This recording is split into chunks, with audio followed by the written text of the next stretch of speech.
go. Let's go. Ladies and gentlemen, back in the building, Worth Your Time podcast. We have your host here, myself, NA.V.O. We got Jordan in the building. So before we get started, we just want y'all to know that we're gonna be doing these podcasts every Monday at 11:30. Excited to give y'all a whole bunch of insight, information, and knowledge. Are you excited about You already know, the man. upcoming podcast? Yep, definitely. Just gonna be consistent and try to answer all the questions that we usually get. And if you're in the chat saying things, just know we may not see you at the moment, but we'll get to you. So thanks for the support. For sure. You can actually pull up YouTube if you wanted to. I'm about to right now. So to start it off, I know last episode we talked about wealth. We talked about how to make more money. We talked about mindset, scarcity mindset versus an abundance mindset. And we didn't quite touch on how important health is, because health is very related to your finances. So health is wealth, to be honest. So in terms of, when it comes to health is wealth, what is some ways that you make sure that you're taking care of your health? So yeah, the first thing is just making sure that I wake up early enough to take advantage of the day. So waking up at 5 a.m., getting to a point where I can, have some quiet space, meditate a little bit, plan out my meals, because I feel like if I'm not planning out what I'm eating and what I'm consuming, I might just, pretty much, what's the word I'm looking for? Impulse eat and just grab things because I can, and that's not right. So that's that. And then, like I said before, I try to get to the gym by 5:30 when it opens. Spend 5:30 to 6:30 working out, prioritizing my health, so that really by 7 a.m. I'm out the shower, I'm ready for my day, and looking to help people. Okay. Do you think, I know everybody has different preferences and stuff like that, but in terms of working out in the morning, how does working out in the morning help you set up the rest of your day? And why don't you work out in the afternoon? Well, sometimes I do work out in the afternoon, but for me, if I can work out and be back home before my family wakes up, the rest of the day I can devote to them or whoever else I need to, meet with. But that's just what it was. As far as I realized when I wake up a little bit too late, got client meetings, got to study, you got to do this, that, the third. You end up putting working out on the back burner, and then by the time you get a chance, you're tired. Yeah. So, and that's just my personal thing. So I'm like, I gotta stop doing that. So I just focused on waking up earlier and getting it done, because a lot of times you might not feel like doing it. So if I've done it already, it's like, okay, I can't use the excuse of I don't feel like it or I'm tired. And so far it's been working. I'm still, kind of like just now starting that. It's only been a couple months, but I don't want to stop. Yeah, I feel like working out in the morning is it definitely sets you up for the rest of the day. And in the morning, the only thing with the morning is it's really a mindset thing to get up and go to the gym. That's a fact. It's so easy to go back to bed. But you can either get up in the morning and tell yourself, yo, I'm going to the gym, no matter what else is going on in your mind, I'm going to the gym, versus, getting up, going to work, working all day, getting home, and now you're tired because you worked all day. So now you gotta deal with, that fatigue in your body. You might be mentally drained, you might be physically drained. For sure. And now you gotta get up and go to the gym. So that's probably something that makes people not as consistent with the gym, because they're so tired. It takes a whole bunch of energy just to get up and go. That's versus going in the morning. Yeah. I was gonna ask also, what do you take any supplements that help you with your energy and stuff like that? Definitely took my sea moss I got from you this morning. It tastes like a big fat lime. And my wife was like, "You supposed to mix that?" I'm like, "Nah, I heard you're not supposed to mix it, so I'm gonna just eat it." She's like, "Yeah, but it might be nasty." I'm like, "But if I know it's gonna be nasty before I take it, it's not gonna be that bad." So I just boom, I went on about my day, because I knew the sea moss has a bunch of the nutrients that we need. So I said, all right, that's what I'm doing. So yeah, appreciate you. Shout out to you for that. No problem. You know, CMOS is good for a lot of things. You know, your Yeah. energy, thyroid health. It helps clean out your gut. Helps get toxins out the body. So, yeah, I use CMOS every day. I use black seed oil, ashwagandha, and I just started doing maca root probably like 3 weeks ago. So, Maca root, is that like a sea moss kind of like texture, or is nah, it it's like something different? they got like pill forms of maca root. It's used for increasing your energy. Like if your body go to the gym, you kind of use it as like a pre-workout. Okay. So it increases your energy, it increases libido, improves erectile dysfunction.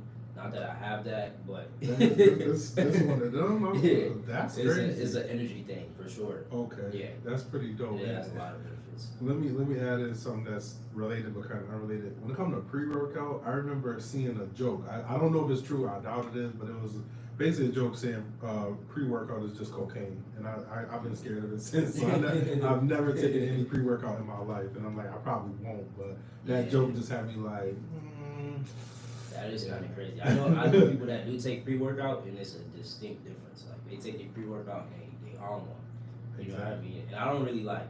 I haven't done too much research on pre-workout, but you know, the diet that we have in America, a lot of things tend to have just like chemicals and you know harmful things in them. So that's what I'm saying. You never really know. They might have sprinkled a little bit, and then okay, we put the rest of the pre-workout. You don't know that. I'm not saying that's what's going on, but I'm like, I don't want no parts of that. So yeah, that's just my opinion. And to touch on like you know how we have to take care of our wellness as a whole. That financial wealth or financial health is also included with that. Yeah. How can people like take care of their financial health while taking care of their overall health? Why is financial health a part of their overall health? Well, I think a lot of things, like the more you learn about, just wellness in general, a lot of things are intertwined. And it's almost like if you're super healthy, I feel like you're in better shape to have your finances just as fit. If you were really unhealthy, you probably don't care about your finances. So, prime example, like if I'm not really planning out my day, I'm not waking up early, I'm just winging it every day. I'm more likely to not hit the gym. Smell something good in the air, I'm gonna go buy some food that I don't need, some unhealthy food. Before you know it, by the end of the day, I'm sluggish. I haven't worked out. I didn't eat great. All of it kind of ends up being bad. and in my mind, I'm like, okay, so what's the solution? For me, it's a small pocket journal. Like something about putting a pen to paper just does something for me personally. I can't say for everybody, but I would suggest everybody get a pocket journal. They're on Amazon. They're everywhere, but I got one that's like the size of my phone, so it's right there actually. But every day, especially when I'm waking up at 5, I'm gonna map out, all right, what do I have to do at 5, 6, 7, 8, all the way down to about 8 p.m. So I know where I need to be, I know what I need to work on, and also what am I eating. So like I got my smoothie right now, right? But I plan that. So okay, got what I need as far as nutrients just to start my day, but I also got it because I have things to do where I need something that's quick and easy to nourish me instead of, okay, let me stop and have this big meal where I probably don't even need it. But, just going back to the answer to, in my opinion, to the question is like a nice pocket journal, or at least having some type of apps on your phone that help you stay motivated and organized. Like I use the MyFitnessPal app, which I actually pay for, and I don't want to pay for it, but I'm like, if I'm paying for it, I'm gonna take it more serious. Yeah, for sure. So tracking my calories, and the good thing about that app is like I can literally take a picture of my plate and it'll kind of sum up what's on it and how many calories. I think that's pretty dope. Or you can just barcode scan or just type it in. But me intentionally doing that and going out my way is basically gonna make me stay on track. And I would think anybody can do that, but if you're somebody watching this or listening right now and you kind of feel like I gotta figure out how to break this like rut I'm in, start writing stuff down, plan out your day the day before. I heard something, win tomorrow, basically by planning on it tonight. So before you go to bed, plan out what you're doing, or at least when you wake up, like, all right, so this is what I got to do today, you know. And if you do that every day, I feel like you get more done, but also you stay on track with where you need to go for your goals. So, yeah, that's just my opinion. I don't know if you want to add on to it, but Yeah, I mean, sure, you win the night, that prepares you for the morning. You win exactly. the morning, you win the day. So touching on the journal you was talking about, I've read that you're way more likely to accomplish something just by writing it down. And you know, I feel like some people kind of just keep everything off the dome, and you can't remember everything off. Right. You know, just putting it in your head. You have to put something on a piece of paper, or write it down, or give yourself a reminder, because the brain has thousands of thoughts every single day. So it's hard to be able to go in the right direction, or take the steps that you need to take in order to accomplish whatever you want to accomplish. Yeah. And that, you know, that comes from being able to write it down instead of just having everything, you know, in your head. You're gonna forget something. Like, you're bound to forget something.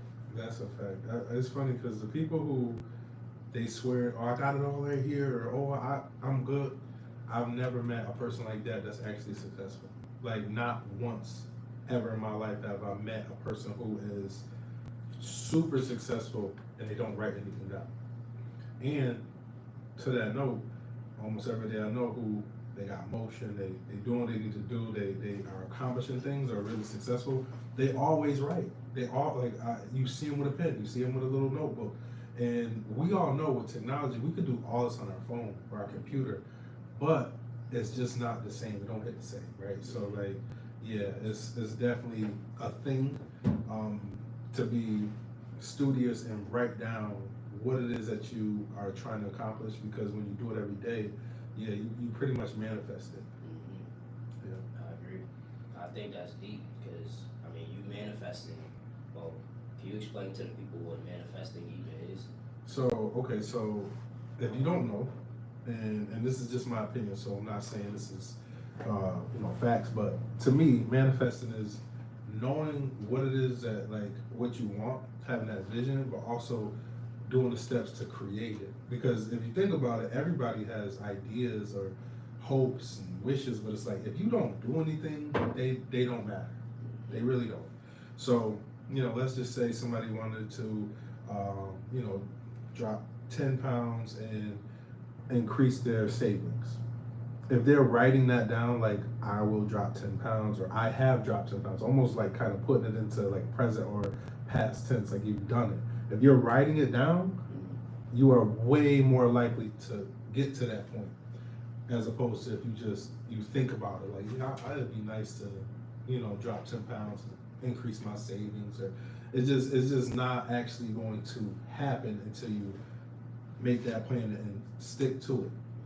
The other thing is, for me, like, I know that I gotta keep myself accountable. I know that if I'm writing it down, I go back into my little pocket journal and put a little check when I do it. And that's, a feeling of accomplishment, a little bit of fulfillment, but also it's like, it keeps me coming back to the journal. So, okay, now tomorrow, when we write, tonight, I'm gonna write down, all right, Wednesday, boom, boom, boom, boom, boom, boom, boom. And just writing that, putting that check in the notebook, that lets off feel-good hormones in your body naturally. Yeah. So you get a lot of satisfaction from, I just got this thing done. Yeah. And if you can go through the whole day and just, I got this done, you get to the night where you planning your next day and you're looking at, oh shoot, I got all of this stuff done. Now it's like you are literally like laying a blueprint for yourself. If you don't ever put anything on paper, then how do you have a blueprint? Blueprint is literally on paper, you know what I mean? Or you can use your notes, or go on Google Docs or something like that, but you need a blueprint for life in general. You have to put things on paper, like, and I feel like, it's very good to, because at the end of the day, tomorrow is the future. Mm-hmm. So technically, you planning your future. And if you continue to plan your future, whether it's tomorrow, next week, 5 years from now, you still have that blueprint for your whole future. So as long as you get these things done, that's on this paper that you're supposed to get done, you're way more likely to accomplish it. And to kind of touch on what you said, basically, us visualizing is us manifesting. We can attract things just from visualizing things. So if we basically, our mind doesn't know the difference between something that happened in real life and something that happened in our imagination. Yeah. So if I close my eyes and see a dog walk past, and in real life I see a dog walk past, it's the same things, the same receptors that's going off in the brain. Yeah. So visualizing can literally attract things naturally into your life. And it's this thing called the 369 method, where basically in the morning you write down, say you want to make 10,000 next week or something like that. Just something, any type of goal that you have. Right. You would write that down 3 times in the morning, 6 times in the afternoon, and 9 times at night. And that way, in the morning, you write that down 3 times. That's the first thing that's going into your brain. When we wake up in the morning and right before we go to sleep, our brain is in a theta state of mind. So that mind state is basically more susceptible to retain energy, and it's more connected to our subconscious mind. Our subconscious mind is smaller, but it has more power than our conscious mind. So if you wake up and you write those 3 things down, now that's going into your subconscious mind. And then you do it at night, write it down 9 times, and that's the last thing, that's the last thought you have, the last piece of information that you put on paper and go to bed. So like now when you go to bed, that's literally in your mind, and it's in your subconscious mind. So naturally, that stuff is gonna start attracting to you based off of how the laws of the universe work. It's basically like law of attraction, visualization, and law of attraction, manifest, all of that stuff. If you do it together, you're naturally just gonna start attracting a whole bunch of things in life, whatever that is, because you are what you assume, you are what you consume, and you are what you attract.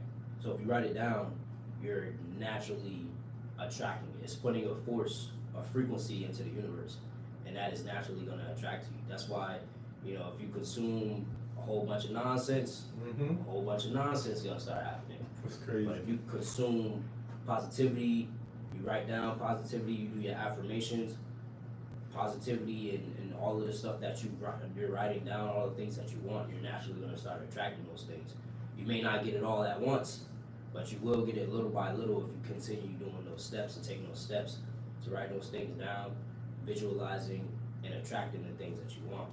Yeah, that's definitely a fact. And actually, to double down on that, I think that because I don't know if you hear this, but people, like conspiracy theorists almost will say like money isn't real, or they'll say money is a frequency, and everything you just said actually lines up with, if you want more money, or if you want just prosperity, we don't have to talk about money, just if you want these things, you do have to kind of speak them into existence, and writing them actually solidifies it. So that 369 method, I definitely believe it. And it also goes back to something in the book, Think and Grow Rich. Like it literally says the things you want, you have to write. They won't happen until you write them, which blew my mind. But I'm like, that kind of makes sense, especially since the book is really, really old. So it's like, it doesn't matter technology or not. It's just, you have to have it wrote down or write it down for it to actually become real. And then the other thing, to kind of go into what you just said about it might not happen all at once, it'll happen little by little.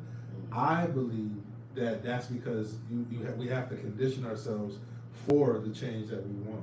Like imagine if it did happen all at once, you wouldn't even be ready for it. It may ruin your life depending on what we're talking about. But like you have to kind of take the baby steps so that by the time you get ultimately to where you want to be, you are ready for it. You can control what you are, basically what you have manifested. So, and then one more thing, I just wanted to show my little journal. The fact that I'm writing this is also pretty dope because my sons now understand why I'm doing it. So like my son's 3 and 6 years old, by the time they 10 and 7 or 13 and 10, I still want to have these so they can go back and look at the blueprint that I laid for myself. So that's another added value of putting it on paper because, God forbid anything happens to me, at least these will still have some type of value to them, right? So that's what I love about this, because this is probably my 10th little book since I've been doing it. But I still got all my old ones, so they can go and they're getting old enough to now read. So like even if I open this up, like my son, he writes and he might draw on it, but like sometimes I tell him like, hey, hold on, like don't write on what I wrote. Pick up a blank page. Kind of thing. Yeah. So he gets it, but like that's another little like cherry on top of why journaling is important, because if you got kids or people who even look up to you, little cousins, nephews, nieces, whatever, and they know you journal, 10 years from now they might find your journals and be like, wow, like he was on one, and then they can pick up where wherever you left it, and they can do the same thing. So it's a good way to build that generational wealth we talk about as far as like with knowledge base, not so much money. So it's actually ironic that you say that, because like I've been journaling since probably like 2021, and I've had probably 3 journals now. I probably went through about 3, and my mindset was like, I'm gonna keep these, and I'm gonna give them to my kids, so that they can see, because I wasn't by any means perfect. There's some stuff in there. I'm trying to figure stuff out. I'm writing about my day. I'm writing about what I gotta do. I'm doing challenges for myself, and I want them to be able to see that, like, all of this stuff.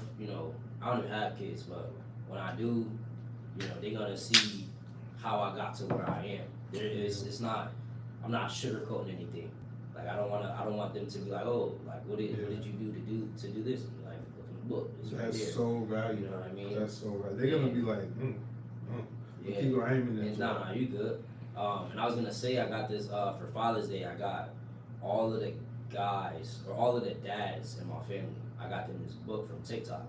It's called Dad, I Want to Hear Your Story. Oh, that's and dope. it basically is just the dad's memories, where they came from, where they were born, like what hospital, first car, favorite memories. Bro, if I had a book like that, I'd be all over it. Nah, you should definitely get it. That's why once you bring up your kids, I'm like, yo, you should definitely get that book, because it's like you're documenting your whole life, and then you just pass it down, and now your kids can pass your legacy and your information and who you were down to their kids, and and just everybody, like if everybody had a book, one of those books, and just keep it, and just keep all of the books together. Now it's like you literally have information on all of your, depending on how many generations it goes down. Now that information is being passed down, you can't that person will never be forgot. Because you got all of the information. Part of your legacy. Exactly.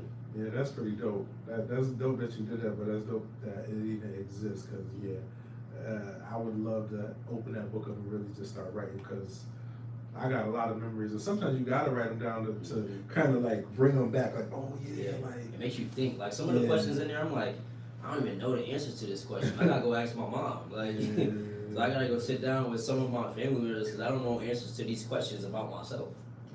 So I'm like, all right, cool. That's something that I definitely need to do to figure stuff out. But to kind of pivot a little bit, do you believe, right? And I definitely am a strong believer in this, and programming. When I say programming, I mean you literally have to program yourself for success. Like I definitely believe. People may look from the outside and they're like, yo, like, how's this guy doing this stuff? Like doing all of this different stuff. It's like, bro, I've been programming myself since I was in elementary school. And it really came from football, though. I'm not gonna lie. Like the way I approach the game of football is the way that I approach life.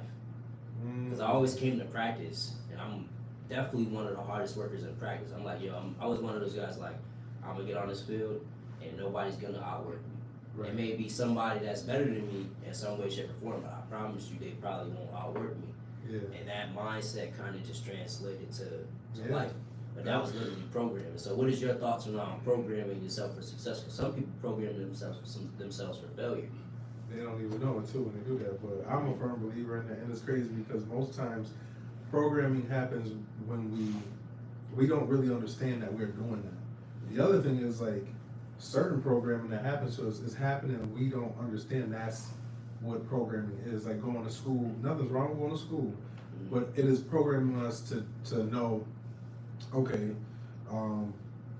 the teacher's always right, or always be on time in class, or that. Like those are ways to program somebody. And also, like in media, like just certain advertisements and the way they do things, it programs us to do certain things. But for me personally, I'm a big believer in it because, like, I don't know why, but one thing about the way I think is if you look at something and you wonder, like, is programming important, or you also have to think, well, what would it look like if that wasn't a thing? Like, if I say I want to be successful and I want to make X amount of dollars, I want to be healthy, you have to program yourself to get to that point. That kind of just goes back to what I was just saying as far as those baby steps to condition yourself for what it is that you really want. And what I mean by the way I think is, like, if I want all these things, how could I not do anything that programs me to get ready for that? If I'm not waking up at 5, if I'm not journaling, if I'm not using the calorie counter, if I'm not doing all those, why would I expect to have more money, be healthier, and live a more fulfilling life? So, with that being said, programming to me is basically mandatory. There's no way around it. And I also think, now that we're thinking about it a little bit deeper, that may be why not a lot of people are not successful, because they don't understand how valuable programming themselves is. They think, oh, I want it, so I'm gonna have it. I want to lose weight, but you don't do anything to, you know what I mean? I want to make more money, but you don't learn any more skill sets. You don't teach yourself anything. You don't intentionally set out to learn things to make yourself more valuable. So I think I could talk all day about it, but it's very important. And the reason why is because there's probably no way around certain programming to get to where we need.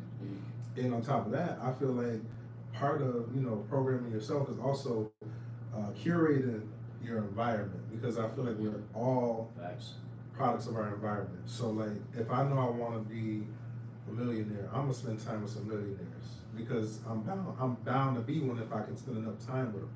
But I can't be a millionaire if I'm hanging around with only people who are broke.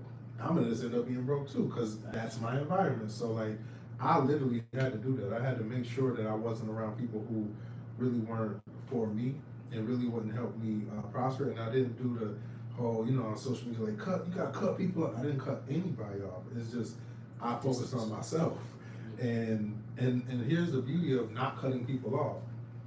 9 times out of 10, the people that you would have cut off, they will see you on that journey and see you kind of taking that path by yourself and either join you, or they'll at least be like, I respect it. Like, I'm not gonna mess with bro because I'm not even on that frequency, but I see what you're doing and I'm kind of gonna be in the way.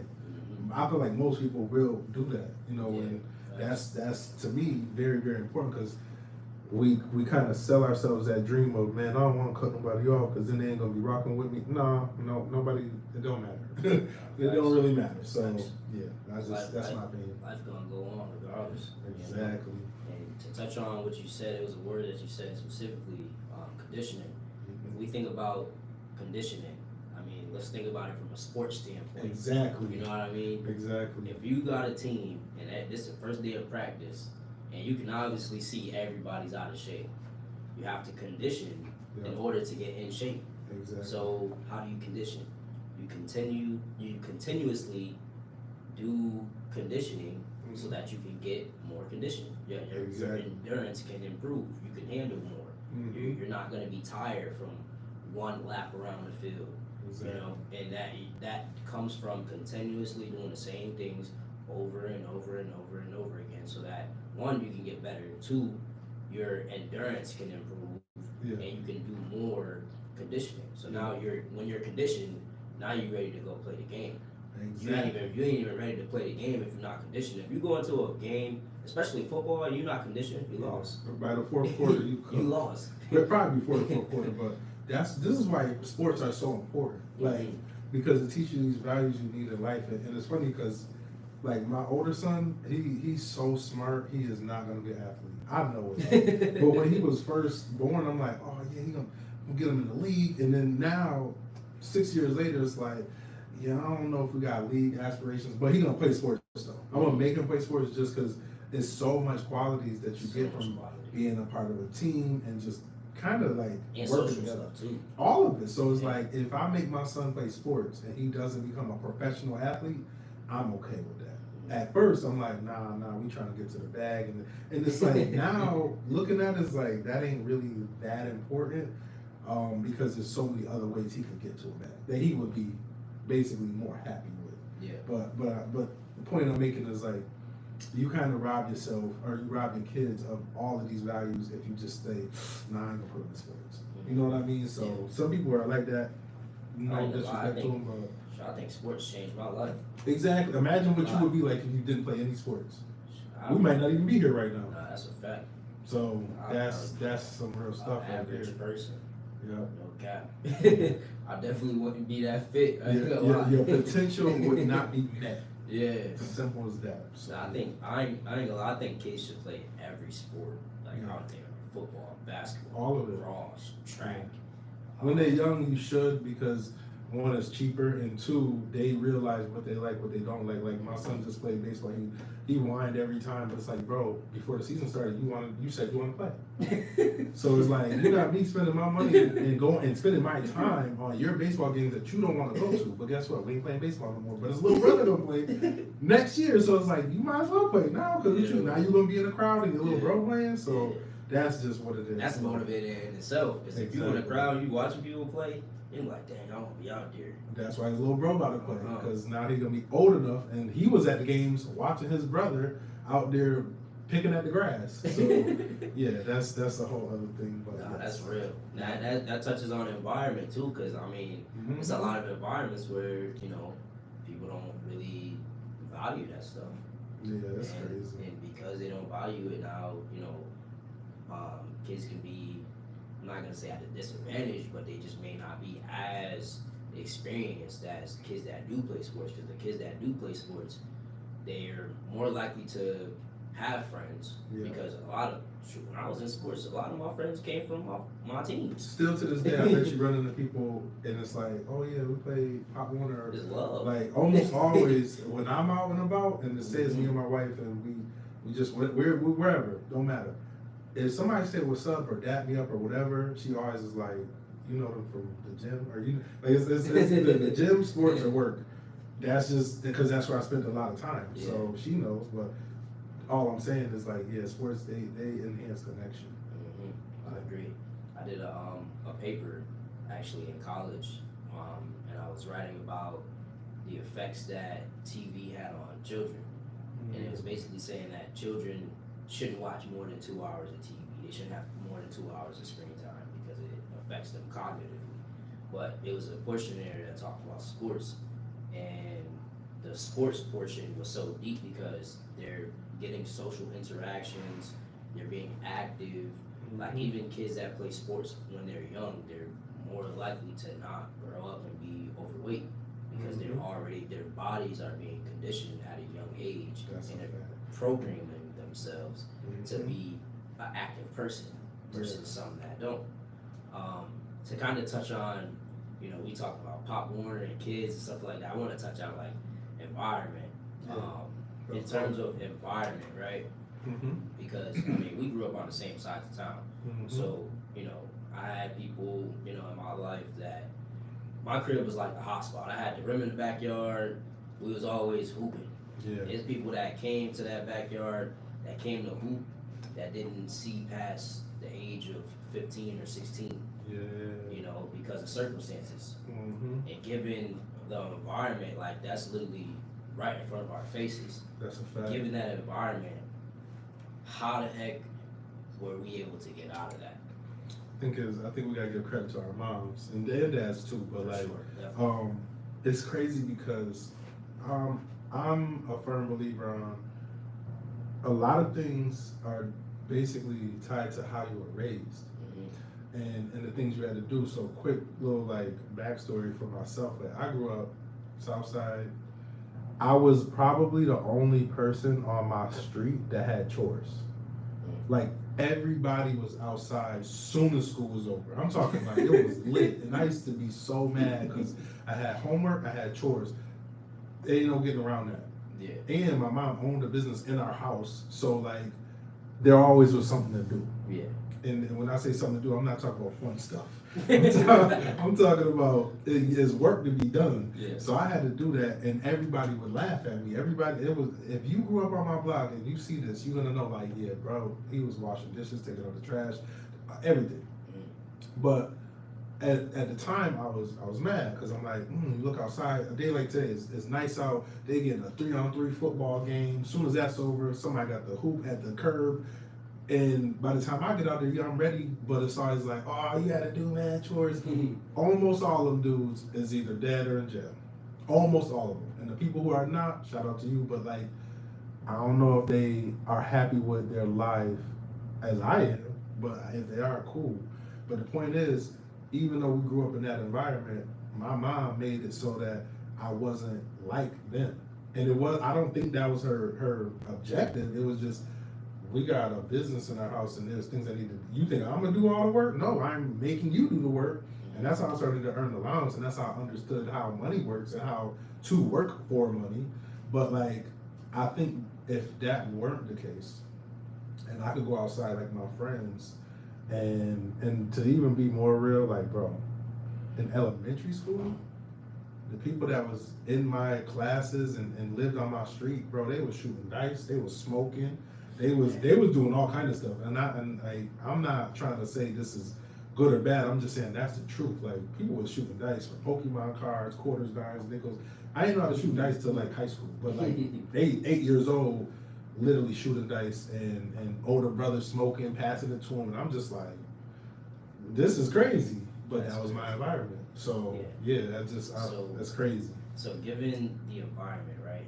Like say someone, they literally see what's going on around them and they want to mentally get out of that environment, product of your environment trap.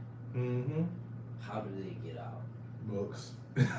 That's my one word answer, some books and consumption. And yeah, because here's the thing. Luckily, we don't need an actual book. We don't need to pick up a book and read it. We can, but YouTube has almost every book for free.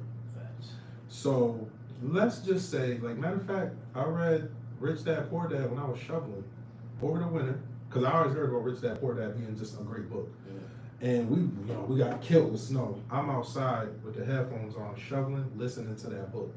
And it took me so long that I finished half the book. Next day it snowed again. I finished the book while I was shoveling.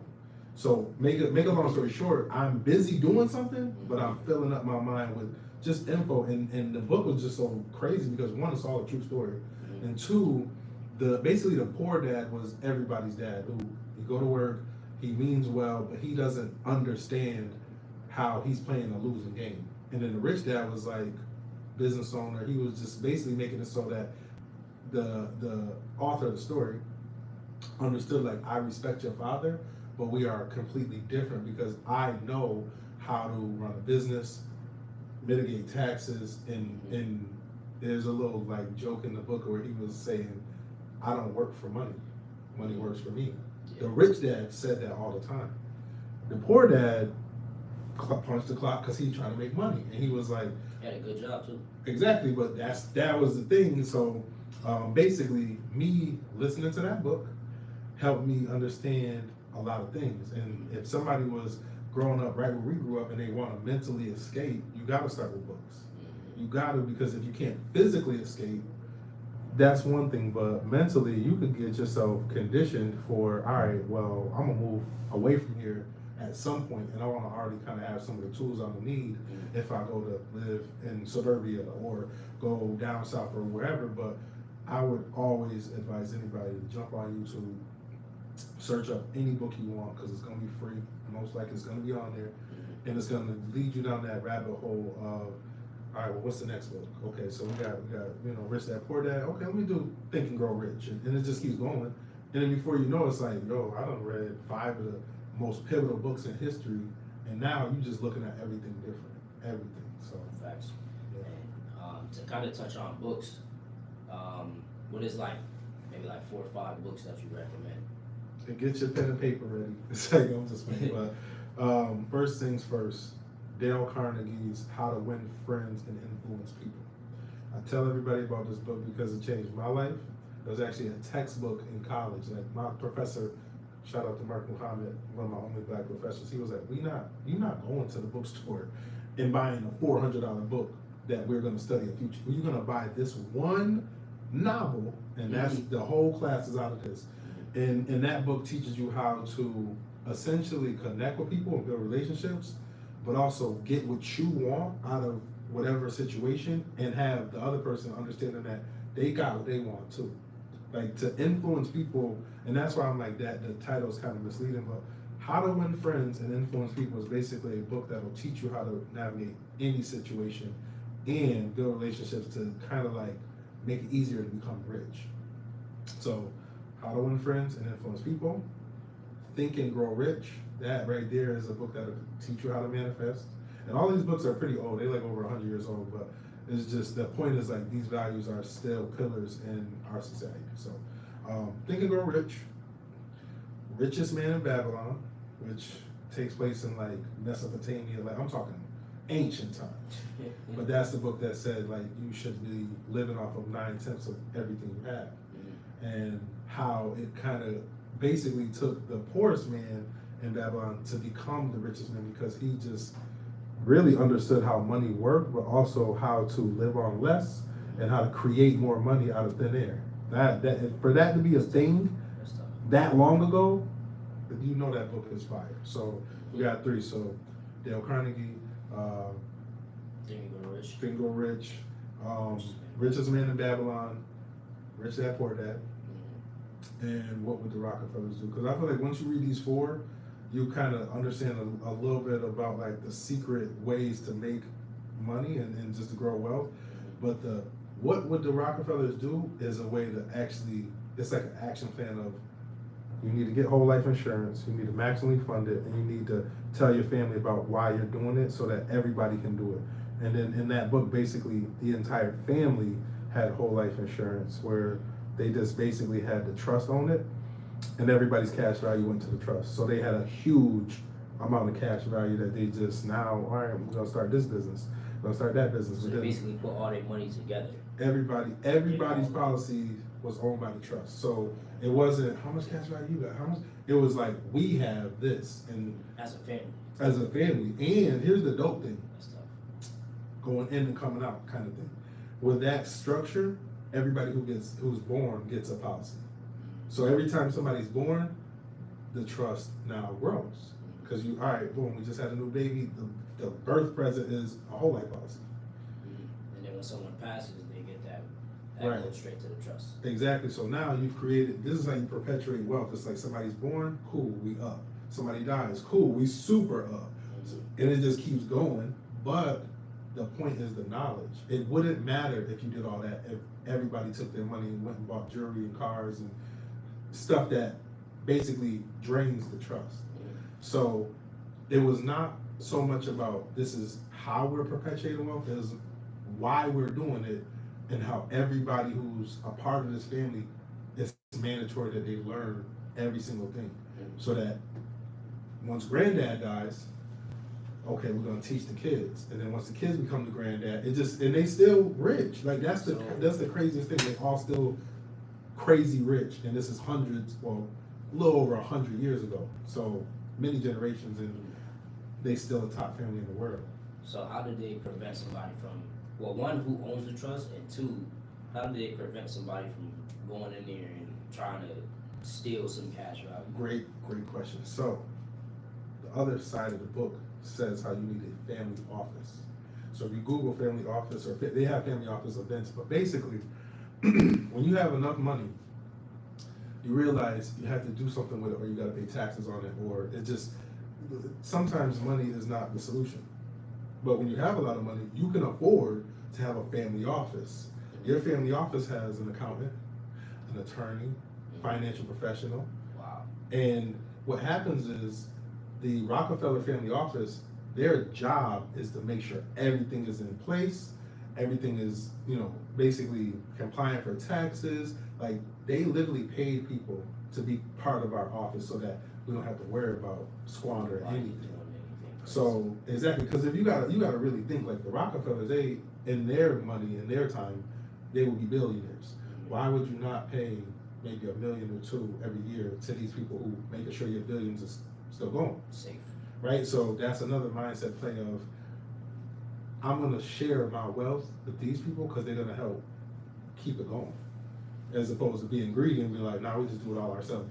That's probably how somebody would end up, basically messing the money up. Other thing is, when you have a trust, there's a huge document. I'm talking 50 to 200 pages of this is how this goes, this is how that goes. Oh, you can only be a part of the trust if you went to college. Oh, if you don't go to college, you can still be a part of the trust, but you have to have an apprenticeship. So there's just so many, it's called the trust document. So like their trust document probably was like 300 pages, but the family office helped write that. And then Rockefeller's telling them, yep, so if we have, let's say you got somebody in your family who's, for lack of better words, a YN and they ain't really buying in, okay, you're not a part of it then.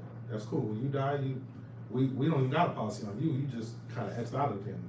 But everybody else over here who understands the plan and who's buying in on it, they all are on the same wavelength. So nobody in that group will go, well, I want to go take my cash value and get that new Maserati. It's just that doesn't happen. It's okay, yeah, we're gonna franchise this.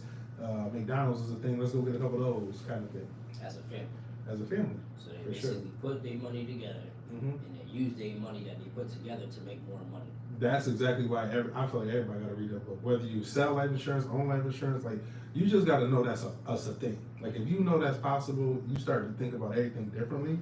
And then the other thing is like if you really, really want to get rich and you want to be like, I'm talking stupid wealthy, you also got to know that having a family office is it's mandatory. You got to have that. So, it just makes sense. Shoot, a family, getting rich by yourself is cool, but if everybody in the family on board, now you have more potential. Well, one, you have more buying power for whatever it is.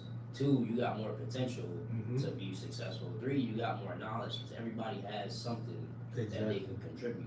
But like we talked about last episode, people have to want to be helped. They have to be open to the idea of doing that. So, as our people, our community, we should all be doing this. It doesn't make any sense. Why would we not want to do that? You know what? It's the power of knowing. Like if you just don't know, you can't do any of it. But that's why we do this podcast and we show up, because little by little we can make sure more people know. And my biggest thing is, out of everything I just said, is like everybody can do it, but not everybody knows. So that's why it doesn't happen. And the other thing, just to touch on like a teeny piece of what you just said, after reading that book, I don't think it is cool to get rich by yourself. No, that's not cool. Like, because if you get rich by yourself, you end up with all the problems. Like, I don't want, if I'm super rich and I got my mom, my wife, my dad, my uncles, whatever. If I'm rich and they not, or if I'm rich and they struggling, or just not even anything to do with why I'm rich, all I'm doing is creating a huge problem. Let's be honest, like it's not cool to do that, because somebody don't want something and you give it to them, and somebody else wants something, and it just never stops, and then that's how your wealth just drains. So that's why in the book they're like, the only way to stay rich is to stay on the same page with everybody, and also make sure, okay, yeah, we got life policies to where nobody is mourning when somebody dies. Like, we celebrating their death and their life or whatever, but it's a bag dropped on you. So like, if you really think about it, when you die, especially me personally, if I'm dying, somebody should be having a party. Somebody should be up. I'm talking about, why else would you live your life to now, okay, it's over. And that's probably the last thing I remember if you didn't leave anything. It's just like, he is cool, but damn, how are we gonna pay the mortgage? That's the only thing people think about. But if it's a huge legacy and a bag dropped on your loved ones, and you kind of know this is how it goes every time. Funerals is a lot different. So, just saying. That's a fact. I think I had one more question about that. So, in terms of the Rockefellers, did they have any type of like system where people was actually getting paid, like the family was getting paid from what they was doing with the money? Most likely, because the other thing is they were so wealthy, nobody had a job, so Um, it ain't like, you know what I mean. So and you know what's crazy? This kind of related but unrelated. Do you know Spelman is actually Rockefeller's wife? uh, The college Spelman, people think it's an HBCU. That's named after Rockefeller's wife. really? So that's how. That's how. Caucasian. Yeah, and that's Really? how they used money. It wasn't because after a while you get so rich, you don't really gotta buy a new watch or a shirt or nothing like that. It's just like, yeah, I'm gonna dump a couple million in this college. They probably named it after my girl. That's what they is on. So You're probably getting paid from that too. yeah, and then for me, like I'm a junkie for like true stories, and that's all true. It's still prevalent today. You can still like, it's not really like you even gotta look it up. Like, you know, Spelman still is a college. You know that, but now you know, like, oh, that's not, you know, Martisha Spelman. That's somebody who don't look like us, and they just so happen to have enough money to be like, yeah, don't name it after us. Wow. So that's how they use money. And you know what I mean? That's just what it was. That's real. That's real. Exactly. To kind of touch on books, I'm a big self-development guy, so I would say one, the Bible for sure. That's what's up. 48 Laws of Power. The Way of the Superior Man. There's a couple other good ones. I would say Atomic Habits. Yeah. For sure, Atomic Habits. And Atomic Habits, and I would say, dang. You already named a good, what, 5? That was 4. 4? Yeah, you gotta put up one last one. I say last but not least. I mean, I definitely. I would say the 50 Cent. He has like a version of the 48 Laws of Power. 50 Cent? Yeah. That's crazy. It's I didn't know fire. that. It's like the laws of it's like the 48 Laws of Power, but like if you come from the hood kind of thing. It's fire though, because it's real principles in there. I would definitely check that out. It's like street principles in there that relate to life. You know what I mean? And he talks about like how he kind of, you know, got to where he was based off of these principles. So I'll say, I forgot the name of it, but those are my 5 right there. Let me just throw something in for the viewers. I think the key to this whole segment of the book conversation basically is you don't have to necessarily have the book. You can listen to the book. And that, I think that's such a big thing, because for the longest time I'm like, I understand how valuable books are, but to sit and hold the book, for me, it made me go to sleep. So I didn't want to do it. Like, I'm like, yeah, I probably should read it, but I think in college when I had to read the Dale Carnegie book, How to Win Friends and Influence People, one that forced me to do it. And then I realized I could find it on YouTube years after. But like, anybody who's thinking like, yeah, I probably should read books, but I don't like it, please take the nugget that we're saying. Just go on YouTube. Go on YouTube, find the book you want, listen to it while you drive, work out, clean up, that kind of thing, and then it's gonna turn you on to everything else. That's all I wanted to say. And to touch on environment and how to get mentally out of whatever environment you're in. So if you're growing up in the hood and you don't want to be like your environment, you don't want to be a product of your environment, you don't want to be a statistic. You are what you consume. So that means if you're watching, we was talking about this the other day, you're watching fighting videos and twerk videos all day, that's not doing nothing for you, to be honest. So make sure you're consuming positivity, you're consuming, like, get you a couple people that you like, that, you know, a couple people that got podcasts, or a couple people that are just like good people, and like analyze how they live their life, analyze the things that they're saying, analyze the things that they're doing, so that you can implement those positive habits, whatever it is. But you are what you consume, you are what you eat, and you are what you attract. So if you're attracting, you know, things that you don't want, make sure that, you know, you are in a position to where you're being a positive person in society, a productive person in society, so that you can attract that. So you are what you consume, you are what you eat, and you are what you attract. So if you want to get out of that environment, you got to start implementing some better habits. You got to eat healthier. Stop eating that nonsense, the American diet. It's literally trying to kill us. And you are what you attract. So manifest, journal, write stuff down, and know that you're doing all of these things so that the universe, you can put frequencies out into the universe and attract the things that you're looking to be attracted to. So given you are what you consume, podcasts, books, stuff like that, you are what you eat, and you are what you attract. What do you think is some habits that people can start doing today? I was That they gonna say, can, you just a laid out a couple lot. habits that they can do to, if they condition themselves doing these habits, that they can get out of whatever their environment, at least mentally, for now. I mean, I'm gonna be honest. I think you just listed everything, and a lot of that stuff they can do today. You can go search a book on YouTube today. You can go buy a little pocket journal today. You can, basically plan out how am I going to change my environment if I can't do it physically yet. Because to me, your mindset is probably the biggest thing of your life, like the most important. Sometimes when I'm, in the car, you see the people who might be holding a sign, and I'm not disrespecting those people, but it's like, I just know that they don't have the mindset that they could have had. You know what I mean? So mindset is a big thing. But I do want to touch on the fact that, like, there's a couple things you can do to change your physical environment, at least temporarily. Like, for instance, go to a different gym, or go to a gym at a time where you never really go, especially like between like 10 and 2 on a weekday, because a lot of rich people go in because they don't work. So it's like, if you go to the gym after 5 p.m., you basically going to the zoo. Like, any and everybody could be there. But if you go into the gym at 10 a.m., you automatically will find people that you just wouldn't have found at 5.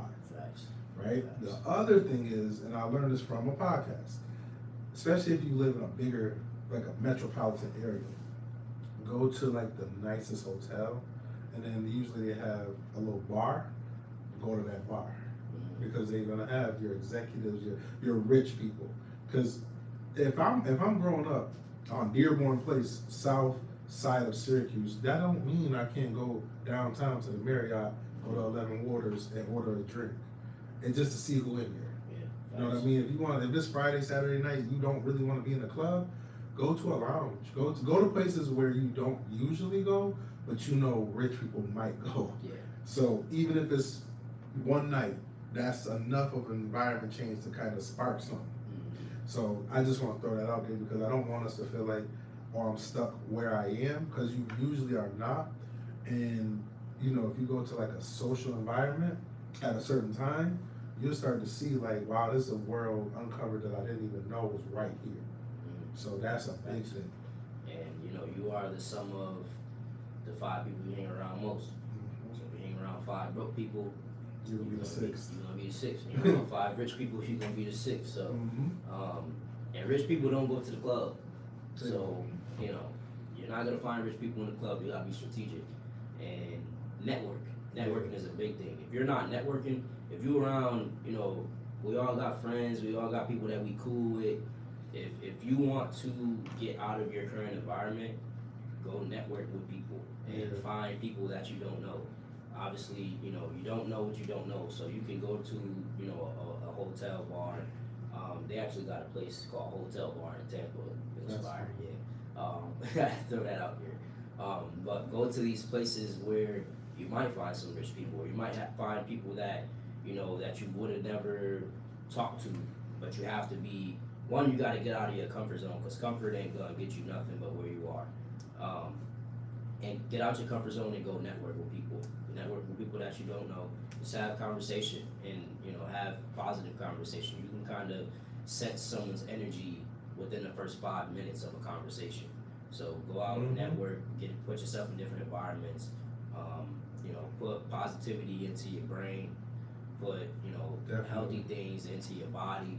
And I'll say in terms of habits, if you do these 5 things every day, you will be in a better place in due time. And I would say meditating, eating healthy, going to the gym, reading something, and learning something every day. Those 5 things will definitely help out in a tremendous way when it comes to getting out of any environment that you're in, or an environment that you don't want to be in. So I agree. I want to say shout out to my boy Mike A.O. I see you in the chat.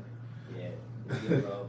Definitely appreciate the support, but let me know. We pivoted, or we got more we want to discuss, because we rolling now. I'll say, to kind of wrap things up, we talking about people getting out of this environment, right? Mm-hmm. They say that a mentor is the only shortcut in life. How important is a mentor? Whew. And how would life be different if you had a mentor 10, 15 years ago? I could paint a picture right now that'll show you. Well, like for me, if you have a mentor, you basically you get the fast pass, you get the cheat code, you basically get to reap the benefits without going through all the pitfalls. And I'm gonna use myself as an example. Like, I love to be a mentor. I love to help, especially people who I see potential in. And I always seek out mentorship, even though for me mentorship might be like temporary, might be a week or two, or like not so much we meet all the time, but it's like at least I know this person, I got their number. Now, what I was gonna say when it comes to painting a picture, imagine being in a really big room with all type of stuff all through it, right? But the lights is off, it's dark. When you don't have a mentor, you basically are stumbling and fumbling through the room. And then you may get some resources, you may have a way to make it a little bit easier, maybe get a flashlight, you feel me? And now, okay, I can see a little bit, so I'm not fumbling so much. I still need help, but I'm a little bit better than when I was just in the dark figuring stuff out. Yeah. The mentor basically comes in and flips all the lights on. That's why you need a mentor. And I would hope me painting that picture shows anybody who's on the fence about getting a mentor, like, yeah, you could stumble and fumble through that dark room all you want, but once you realize, either you invest or just find a mentor who you trust, who actually has a good track record. When I mean good track record, I mean he's failed at something. I don't want a mentor who's never failed. To me, that don't even sound right. Yeah. So a good mentor has failed and got back up. You basically can now not fall in those same things, but also maybe you grow together, because most of the time a mentor is still learning himself. Like, he's still figuring stuff out, so he'll share, kind of pass that knowledge down. But going back to the analogy of like them flipping the switch on, imagine now how much more efficient you can get whatever it is you're trying to do done now that all the lights is on, and you don't have to worry about running into something or messing anything up. Thanks. The other thing is, for me personally, like, I'm not ever going to be the mentor who shows you 90% of what you need to know to keep that 10% above you. Like, oh, I'm a mentor you, but I don't want you to pass me. I'm not that person. So you do have to keep that in mind. Like, if you want to seek out mentorship, you got to find somebody who has the heart to know, I'm making this person better than I am. Because not every mentor does that. And you do not want to find a mentor who's kind of like little bro on you the whole time. Yeah. So for me, it's like, if you my mentee, and at some point you are making more than me and doing better than me, I feel like we won. I will never feel like, damn, I should have just told him this, but not that. That's just corny. So like, that is, to me, one of the biggest keys when it comes to just the concept of mentorship. Find a mentor who knows he's making people better than he is. And I feel like you'll get a lot more out of that mentor. And then the other thing is, at some point, if that mentor is walking away from the business or whatever they're doing, they might trust you enough to go, can you pick up where I leave off so I could ride off into the sunset? And that's a dream. Like, you, as somebody who's trying to prosper, you want that. You want that, oh, I just got to book a business for free or whatever it is, because it helps to transition for you, and it helps them transition out. Because imagine, like, for us, like, okay, we're advisors, we help people. If everything works out and we do this until we 50, 60, 70 years old, all of our clients that we gather will be looking at us like, you can't retire. We're like, well, hold on, wait. That's like your doctor retiring. That's, you know what I mean? So like, you have to create a way where you provide that much value that people don't want to let you go, but also a little ramp for them to go, okay, you're not my guy anymore, but you put somebody in place which has the same vibe, and then you kind of do them a good service by doing that, because it's really important to really think further and understand, like, if you're doing all this and you really want to help all these people, at some point they will not want you to retire, and you will have to retire at some point. Or if you don't retire and you die, it's like, that's even worse, because it's like, damn, now what we gonna do? Yeah. So yeah. Wow. Nah, that's deep. That's deep. So I guess some of the biggest takeaways from this episode, you don't have to be a product in your environment. Get a mentor. Read a bunch of books. Get your family on board when it comes to information, when it comes to wealth, when it comes to health, all of that good stuff. And continue attracting the things that you want in life based off of what you're consuming and based off of what you're putting on paper. But yeah, so this is episode 3. Make sure y'all like, comment, subscribe, and let us know what y'all want us to talk about in the comments. Drop in the comments what y'all want to hear. Yeah, So for sure. yeah, man. All right, got another one in the books.